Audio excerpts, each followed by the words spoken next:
Los Angeles, California, the 500 block of Lancaster Boulevard. It's Saturday, August 9th, 2025. Between about 4 and 5 a.m., outdoor security cameras at an apartment complex pick up movement. On film, the tenant of one unit appears, 36-year-old Josimar Cabrera Cornejo. There's no one else around, and the parking area is empty. The surveillance system records, in an unemotional, unblinking way, the man pulling a large, shapeless bundle out through the doorway and dragging it across the pavement. The load is completely covered in a heavy green fabric that looks like a curtain. Cabrera has to bend down and grab the bundle with both hands, clearly straining with the effort. He doesn't run or look over his shoulder. He methodically hauls the load across the courtyard to his vehicle. There are no witnesses. His 3 sons, who usually live with him, are already out of the apartment at that hour. This part of the story ends when Cabrera lifts the heavy bundle and places it in the trunk of his car. Moments later, the vehicle drives out of the complex, carrying the only object that ties that early morning to the disappearance of a person. Saturday, August 16th, 2025, Los Angeles, California. Exactly 1 week has passed since Josimar Cabrera's nighttime activity in the apartment complex parking area. Search efforts have shifted from the city toward the surrounding wilderness. Authorities concentrate on the Los Angeles National Forest. This vast area sits only about a 40-minute drive from the couple's home on Lancaster Boulevard. A round trip that fits neatly into the timeline of his absence on the morning of August 9th. The first significant discovery in the forest is a vehicle. Officers find a car officially registered to Sheila Gutierrez. The interior is empty, and the vehicle has simply been abandoned among the trees, as if the driver was in a hurry to get rid of it. Finding the car narrows the search area to a specific grid, and soon after, not far from the vehicle, a group discovers a body. The remains were not buried or carefully hidden. Investigators note a key detail: the way the body was concealed. It was tightly wrapped in fabric, not a standard body bag or construction plastic, but an ordinary green window curtain.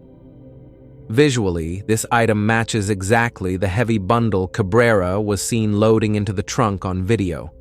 The material becomes a direct piece of physical evidence linking the apartment to the forest discovery site. To confirm the identity, forensic experts turn to fingerprints. Prints taken from the body are checked against national records. The result leaves no doubt. The deceased is Sheila Lisbeth Gutierrez Rosillo, a 33-year-old citizen of Peru. The status of the case instantly shifts from a missing person search to an investigation of a confirmed crime. The discovery in the Los Angeles National Forest completes the evidentiary picture. The investigation now has a body and a direct connection to actions by the husband through the green curtain and the abandoned vehicle.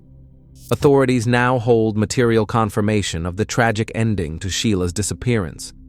Identification of the body recovered from the National Forest allowed investigators to build a profile of the victim.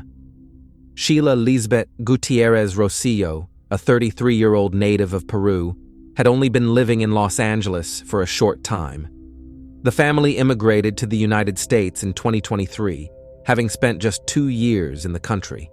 Sheila hadn't come to California alone. She crossed the border alongside her husband, 36-year-old Josimar Cabrera Cornejo.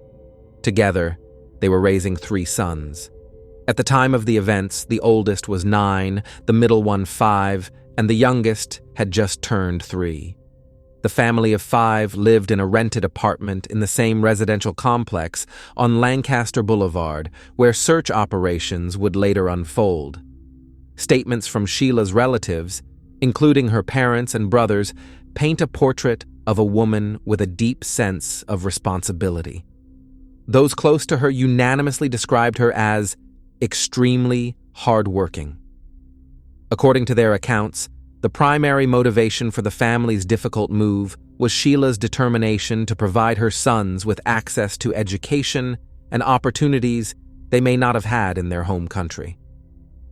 There was also a more personal reason behind the move. Sheila and Josimar had been together for 10 years, and relocating across continents was seen as a way to reset their marriage.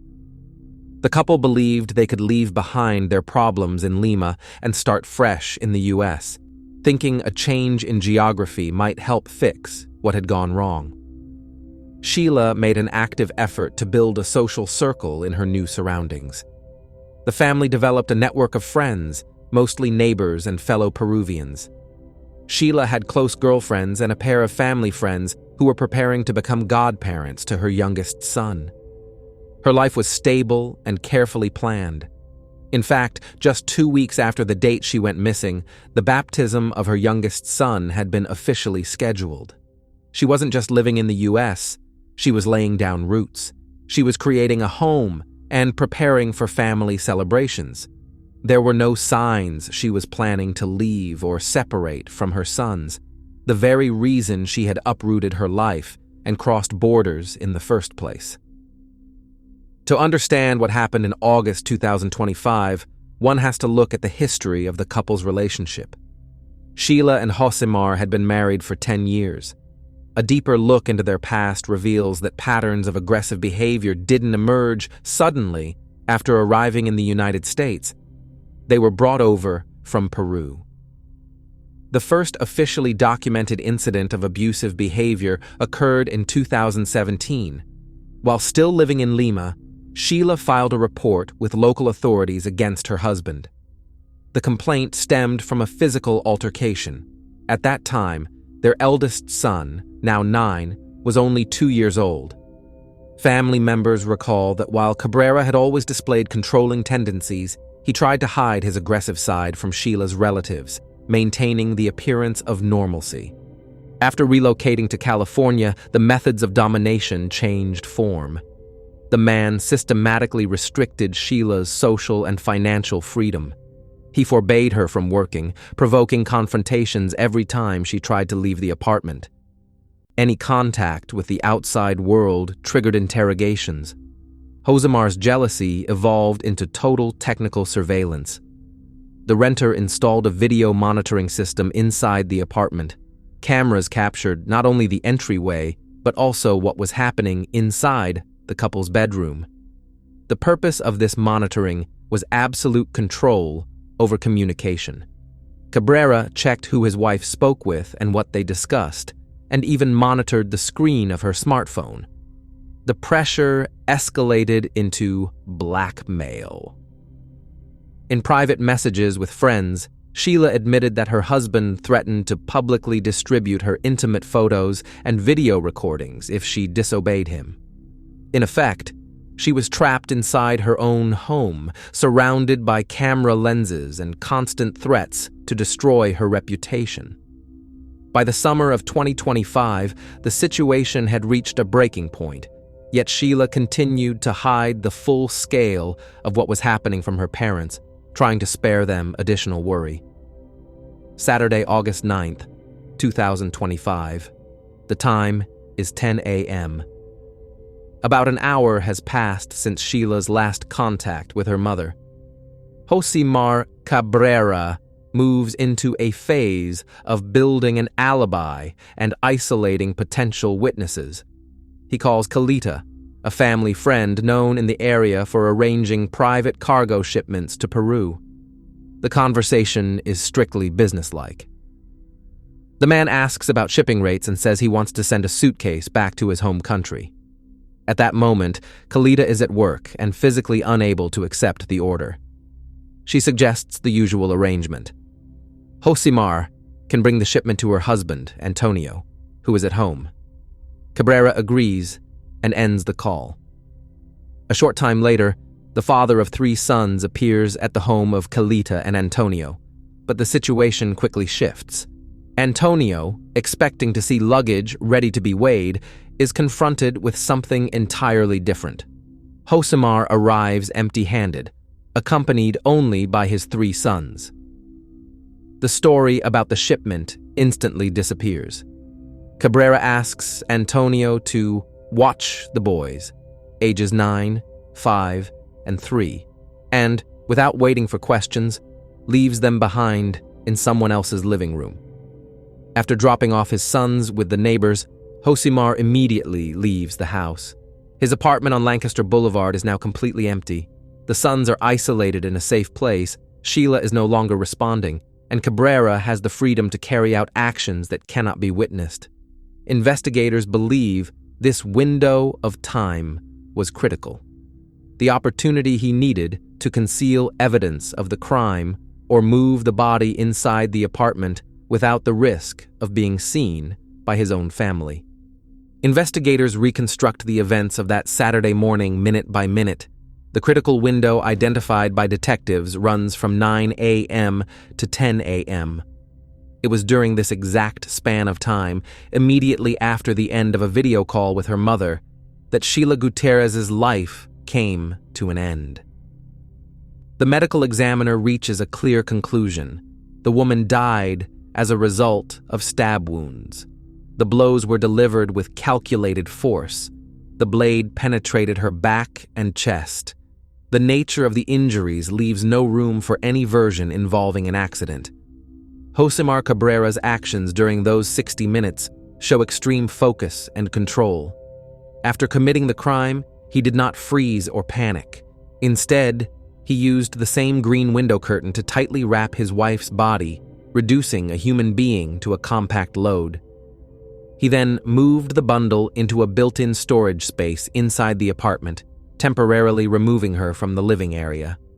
The next step was a complete cleanup. Cabrera thoroughly washed floors and surfaces, eliminating visible traces of blood. The entire sequence, from the fatal attack to restoring the appearance of order, took less than an hour.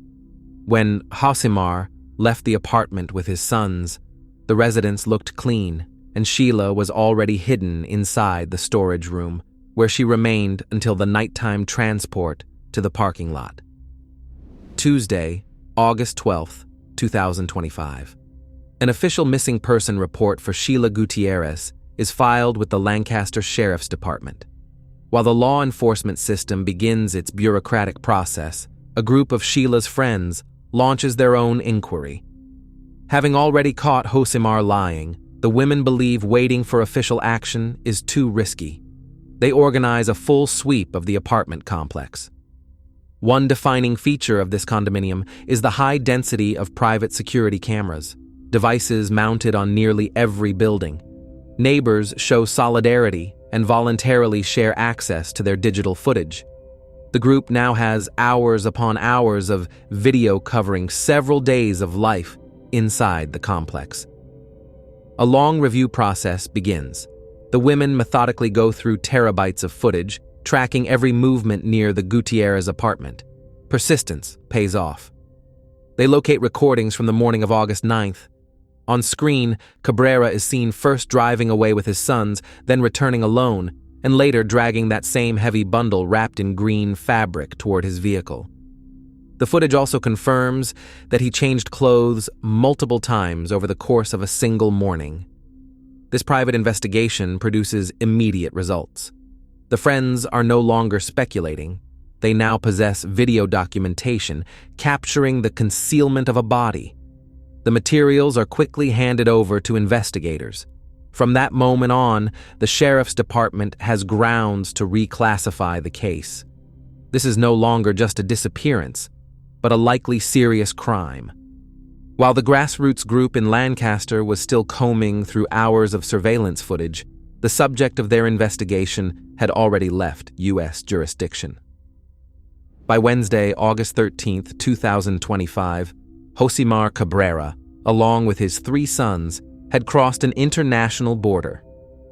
Back in Lima, Sheila's family immediately contacted Peruvian authorities to request a check of passenger arrival records. But the database returned no match.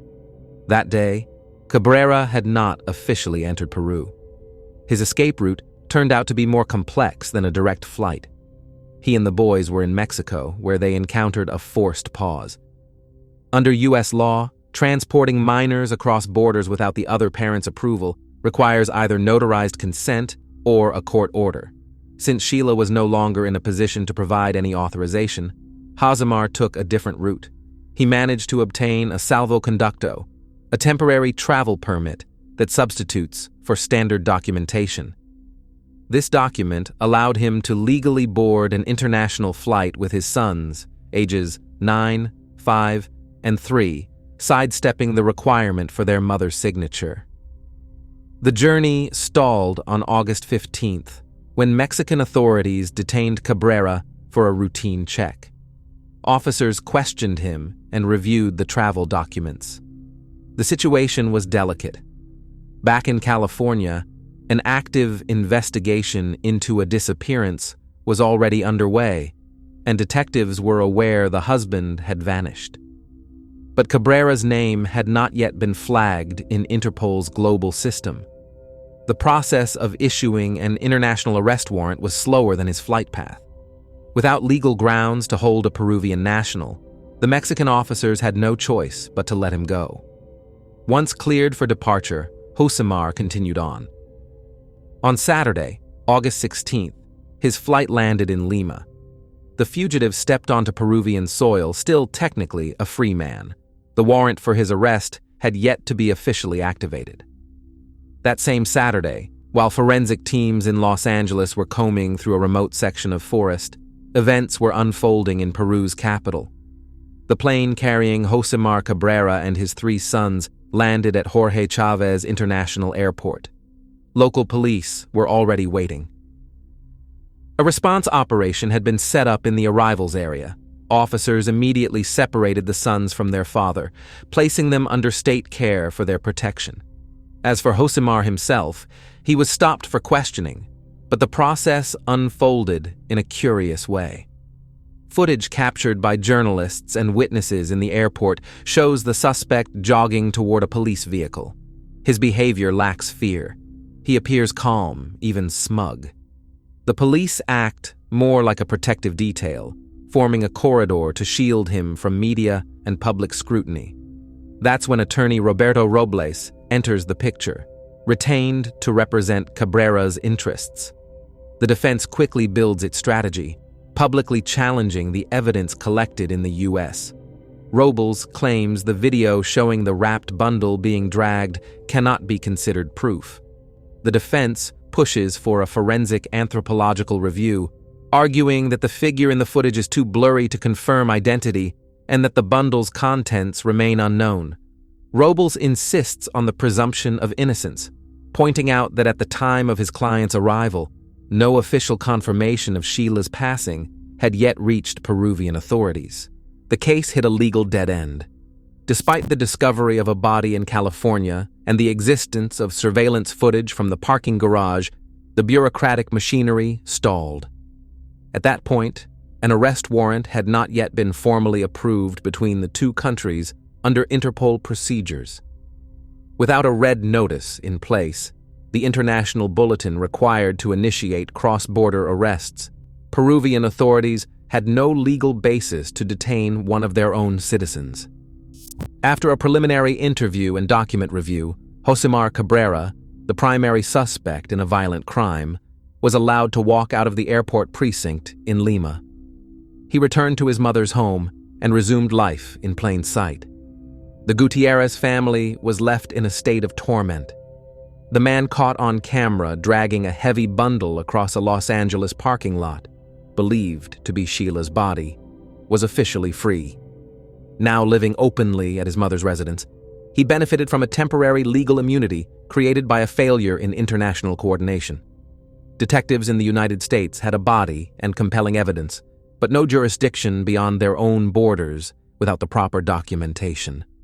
Realizing that justice was slipping away, Sheila's family began a public pressure campaign. Her mother and sister appeared in national media, demanding immediate action. Their message was simple and direct. A man believed to have committed a serious offense was walking freely through the streets of Lima, while his victim remained in a California morgue. This surge of public attention helped fast-track diplomatic efforts. For 10 days, communication between Washington and Lima intensified. U.S. law enforcement worked rapidly to compile an extradition file, a critical step needed to activate Interpol's legal channels. A process that would typically take months was compressed into less than 2 weeks. Finally, Interpol's central office issued a red notice, a high-level international alert requiring participating nations to locate and temporarily detain the named suspect. Overnight, Josemar Cabrera's status shifted from free citizen to wanted fugitive. Peruvian police now had full legal authority to detain him using force if necessary. A tactical unit was dispatched immediately to his last known address, his mother's house, where he had been officially registered after his arrival. The operation was intended to bring his freedom to an end. But when officers entered the residence, they found empty rooms. Cabrera had vanished shortly before their arrival. He hadn't waited for handcuffs. He went underground, disappearing without a trace. Authorities declared him a national fugitive, blocking possible escape routes. Tensions were high. A man who had already made one international escape to evade accountability was now off the grid again. Peruvian law enforcement launched an intensive search, checking known associates, relatives, and potential safe houses across the capital city. On the morning of Wednesday, August 27, 2025, the final chapter of this case unfolded with surprising quiet. At 6 a.m., Josemar Cabrera, the man who had eluded a police raid just 10 days earlier, walked up to the front doors of the Interpol office in Santiago de Surco, a district of Lima. He wasn't alone. His attorney was with him. This was a voluntary surrender. In legal terms, attorneys call this a submission to authorities. Realizing that the search perimeter in Lima had tightened to the point of no escape, the suspect opted for a controlled arrest over life on the run. Cabrera didn't speak to investigators on site. He remained silent, leaving all communication to his legal counsel. The attorney stated that his client was prepared to cooperate with authorities to prove his innocence, despite the fact that he had previously gone into hiding. The following day, August 28th, Lima's 31st Criminal Court held an emergency hearing. A judge reviewed the request for international extradition and issued a ruling. Josemar Cabrera was placed under pretrial detention for 9 months. The purpose? Passive extradition, meaning Peru was willing to turn over its citizen to the United States as soon as all diplomatic steps were finalized. Now, Josemar Cabrera is set to return to California, but not as a free man. He will travel in handcuffs, escorted by U.S. Marshals. Once back on American soil, he will face charges of first-degree criminal homicide. Under California law, if found guilty, the penalty ranges from 26 years in prison to life behind bars. Meanwhile, in Lima, the fate of the 3 sons, the most deeply affected yet often unseen victims of this tragedy, was also being decided. The Ministry of Women and Vulnerable Populations conducted a formal assessment. Despite efforts by Cabrera's mother to gain custody, the authorities reached a different conclusion. Full legal guardianship of the boys, ages 9, 5, and 3, was awarded to their maternal grandmother, Elga Rosillo. The government also approved a monthly stipend of 600 soles for each of the boys, to be paid until they reach the age of 28, provided they remain in school. The story of Sheila Gutierrez ended where it always should have, in a courtroom. But the cost of reaching that point was devastating. 3 boys were left without their mother, and with a father awaiting extradition to face trial in a U.S. prison. The police may have closed the investigation, but for the family, the legal battle has only just begun.